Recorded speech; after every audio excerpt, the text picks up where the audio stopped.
Olá, sou Sávio Bittencourt e esse é o nosso curso de adoção que está integralmente no meu canal para você poder curtir, se inscrever, compartilhar. Seja muito bem-vindo a essa nossa aula. Estamos falando dos requisitos da adoção. Então, continuando o que nós já estávamos tratando na aula passada, vemos que podem adotar os maiores de 18 anos, independentemente do seu estado civil, diz o artigo 42 caput do Estatuto da Criança e do Adolescente. Não só independentemente do estado civil, mas independentemente do gênero, da sua orientação sexual, independente da sua religião, da sua etnia, independentemente de tudo. Quer dizer, a adoção não é um campo para preconceitos. Então, nós precisamos tratar e avaliar as pessoas pelo que elas são, como elas são, na qualidade que elas se encontram. Isso não pode afastar nenhuma pessoa previamente, como também não pode abençoar nem incluir nenhuma pessoa e nem nenhum grupo previamente. Todas as pessoas, independentemente das suas características pessoais, precisam ser avaliadas no processo de habilitação, para saber se elas podem efetivamente ser um porto seguro para uma criança que precisa de família, né? E diz o parágrafo primeiro: não podem adotar os ascendentes e os irmãos do adotando. Quer dizer, os ascendentes, avô e avó, porque o pai e a mãe não precisam adotar, porque já são pai e mãe. Bisavô e bisavó, e aí para cima, quem estiver vivo, como os irmãos do adotante. Quer dizer, esses vínculos são vínculos familiares formados da família muito próxima, eles têm muitas consequências do ponto de vista sucessório, do ponto de vista de alimentos, do ponto de vista de responsabilidades familiares civis.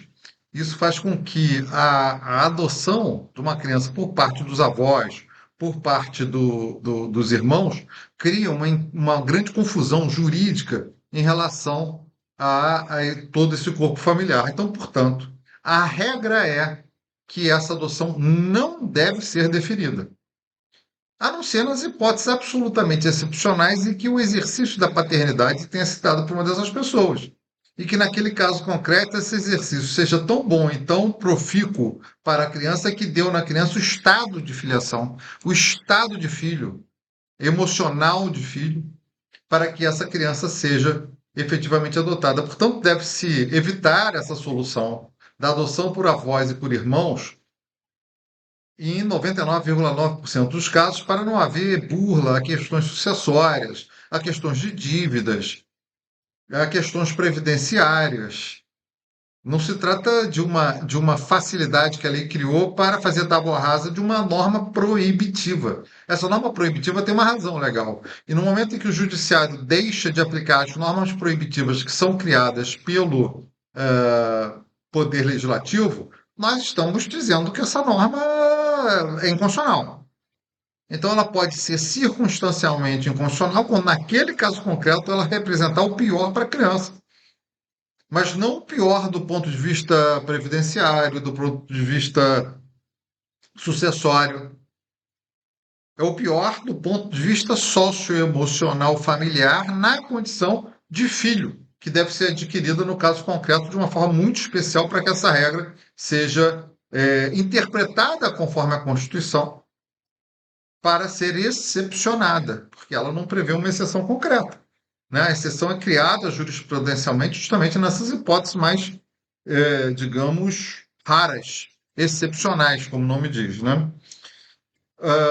Mas há precedentes jurisprudenciais, para você que vai advogar, há precedentes jurisprudenciais de adoção avoenga. Há trabalhos acadêmicos defendendo a possibilidade concreta dessa adoção avoenga, presente as hipóteses excepcionalíssimas da formação prévia de uma relação afetiva próxima da paternidade à maternidade e não próxima da avosidade, como diz a minha amiga Tânia da Silva Pereira. E o parágrafo segundo do artigo 42 diz: para a adoção conjunta é indispensável que os adotantes sejam casados civilmente ou mantenham união estável, comprovada a estabilidade da família. Ou seja, a adoção, como regra, é outra regra que também comporta exceção jurisprudencial. Eu já participei até de um julgamento em que opinei pela exceção, vou dizer qual é. Mas para adotar conjuntamente, as pessoas têm que ser casadas ou viver em união estável, porque é assim que as pessoas demonstram para a criança, ou têm para a criança, um ambiente familiar razoavelmente estável para aquela criança crescer. Não é um preconceito contra adotantes solteiros, porque os adotantes solteiros podem adotar.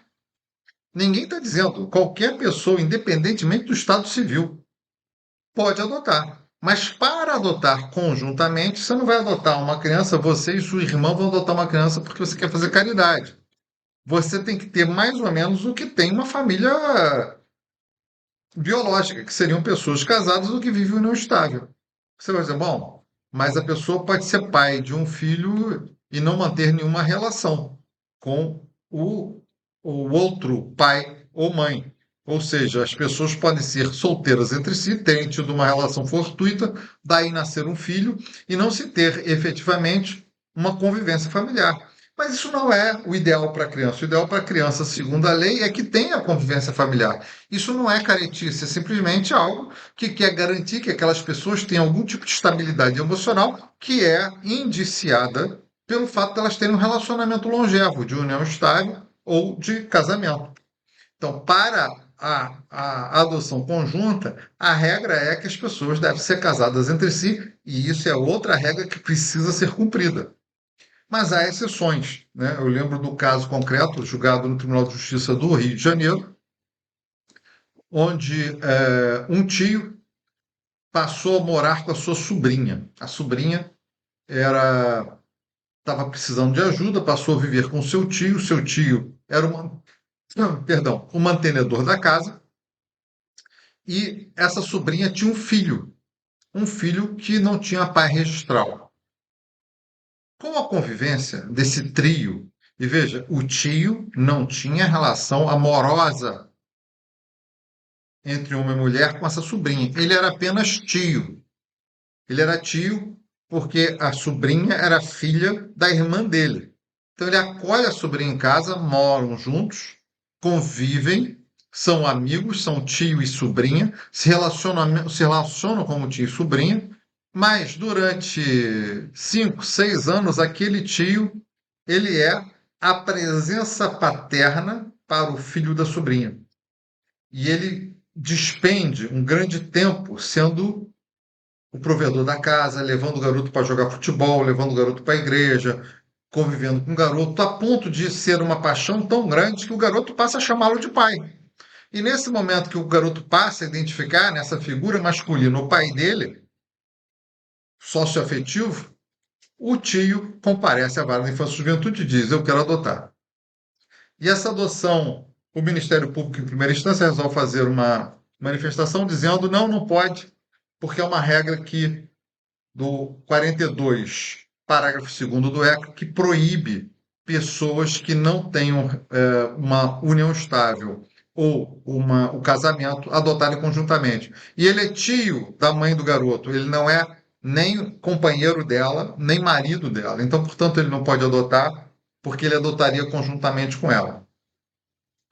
E eu fui contra isso, porque nesse caso concreto, excepcionalissimamente, eu quero respeitar a regra, mas nesse caso concreto, o garoto já tinha tomado o estado de filho e se comportado como filho, chamado o rapaz de pai, amado efetivamente, está vivendo e convivendo. E negar isso porque ele não mantém uma relação sexual com a sobrinha é entrar demais na vida das pessoas. Estava comprovado que eles moravam juntos, estavam comprovados que essa relação entre o tio e a criança, filha da sobrinha, né? Tio-avô da criança, era uma relação estável. O cara tinha todas as condições morais, econômicas, etc., de exercer essa paternidade. Era uma pessoa de bem, uma pessoa trabalhadora. E eu fui, então, a favor da manutenção dessa criança em adoção para o tio, que o tribunal acompanhou por unanimidade. Ou seja, o tio foi autorizado a adotar, porque nós estávamos aqui reconhecendo uma relação afetiva já pré-existente e que superava qualquer biologia. Por que que existe essa regra aqui? Para evitar que uma pessoa adote. Se esse tio adota com essa criança, filho da sobrinha dele, e essa sobrinha se casa com um terceiro, depois esse cara quer adotar, o tio já é pai, causa uma confusão para a criança. Tudo bem, mas isso é um evento futuro e incerto, a gente não sabe se ela vai casar. A gente não sabe se esse cara que ela vai casar vai querer ser padrasto ou vai querer ser pai. A gente não sabe se esse cara vai ser legal. A gente não sabe nada disso. E por uma série de conjecturas futuras de um mundo cor-de-rosa imaginário, eu proíbo que o tio, que hoje é pai de verdade, que leva, que pega, que dá remédio, que leva para médico, que rói o osso da paternidade, exerça agora integralmente essa paternidade como o pai quer, pelo exercício dele. Então, nessas circunstâncias, excepcionalmente, se permite que essa regra não seja cumprida por uma interpretação conforme a Constituição Federal dessa proibição. É para evitar confusão, mas nesse caso concreto, excepcionalmente, a criança já tomou posse do estado de filho e precisa ser respeitada nessa realidade concreta afetiva que ela tem. Isso não é uma brincadeira, é o amor que ela sente. E é por isso que o direito é tão belo, porque ele comporta regras proibitivas que têm uma relação de lógica imposta pelo Poder Legislativo, que foi eleito para isso. Nós temos que respeitar a lei, mas ao mesmo tempo me dá a possibilidade de reconhecer exceções quando o melhor interesse da criança é atingido, como nesse caso narrado. Voltamos na próxima aula para tratar de outros assuntos referentes à fisionomia jurídica do Instituto da Adoção. Compartilhe esse vídeo, curta e vá lá no canal, porque estão todas as aulas lá gratuitamente para você. Até a próxima!